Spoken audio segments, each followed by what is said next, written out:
on. I hear what you're saying. Harmony, there are lawyers and there are teachers on strike right now. What are you aiming to achieve from this strike?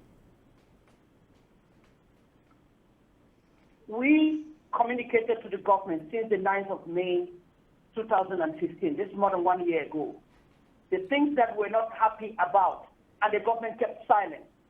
After that, we issued about 7 communiques to the head of state, complaining about the same thing, and there was no response. The government is playing the ostrich in the face of the problems that we have raised. And as the Minister of Communication is invoking the idea of bad faith, the people with the crystallized bad faith is the government. They are doing just the wrong thing in responding to the complaints of a people who are aggrieved. And he has talked about dialogue. We have had the parliamentarians talk with us. We have had the Prime Minister come and talk to us. And what they're thinking they can do is to send after ever so often people to come and talk with us until the thing will wear out. The truth about it is that the government knows that as far as there is no act of union between Southern Cameroon and the Republic of Cameroon, they do not want to discuss the issue of Southern Cameroon, and he tends to dilute it by referring to his own region.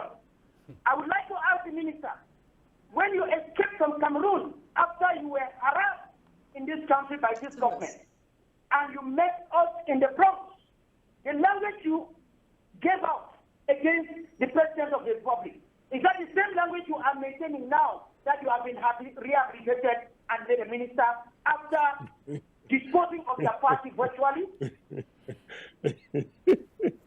You may laugh, but it is a serious matter. In Cameroon, ministers and other appointees, when they take the opportunity to eat, they forget about the real issues and they do not, they lose their objectives. So Harmony,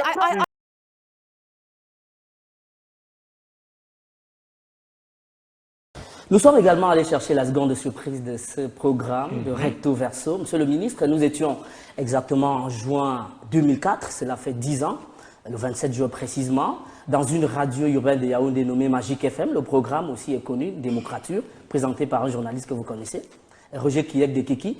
On a capté quelques extraits. Je vous propose de suivre ce que vous disiez il y a exactement 10 ans, monsieur Issa Chiroma Bakam. L'histoire est toujours écrite par les vainqueurs. L'histoire de cette période jusqu'à présent n'a été écrite que par les turiféraires du régime, par les inconditionnels de M. Biya, par les gens qui lui sont redevables, qui lui font des clins d'œil et qui par conséquent jetaient l'anathème sur le président Ahidjo, le voué hégémonie. Tous les collaborateurs du président Ahidjo sont morts misérables. Tous. Allez voir les maisons qu'ils ont laissées.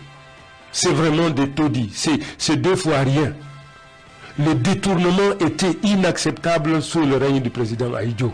M. Biya ne peut pas prendre le Cameroun de la prospérité, comme lui-même il l'a dit, le ramener à la misère, comme c'est le cas aujourd'hui, et s'attendre à ce que ses concitoyens continuent à lui faire confiance et à jeter leur dévolu sur lui. C'est impossible. Le président Biya parle tout le temps de la réconciliation. Il ne la veut pas, il ne veut pas de cette réconciliation.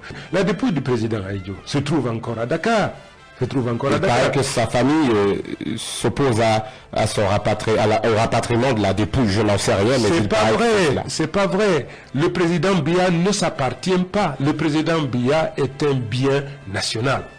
Il n'appartient ni à sa famille biologique, ni à sa famille culturelle. Il appartient à toute la nation. Ahidjo a été président de la République. Il cesse d'appartenir à sa famille biologique. Il appartient à tout le Cameroun et c'est au Cameroun d'organiser des funérailles solennelles et officielles au président Ahidjo. Que les gens cessent de dire que le président Biya est bon et ses collaborateurs sont mauvais. Le président Biya, il a dit lui-même, il suffit qu'il opine de la tête pour dégager toute personne qui ne lui convient pas.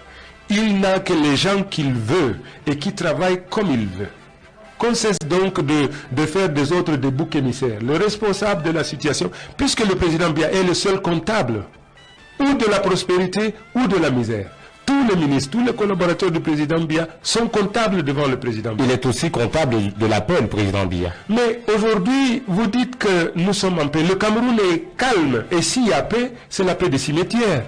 Regardez aujourd'hui le culte de la personnalité auquel on procède aujourd'hui au niveau des médias officiels. C'est simplement inacceptable. Le syndrome du Zaïre est en train donc de faire son apparition au Cameroun.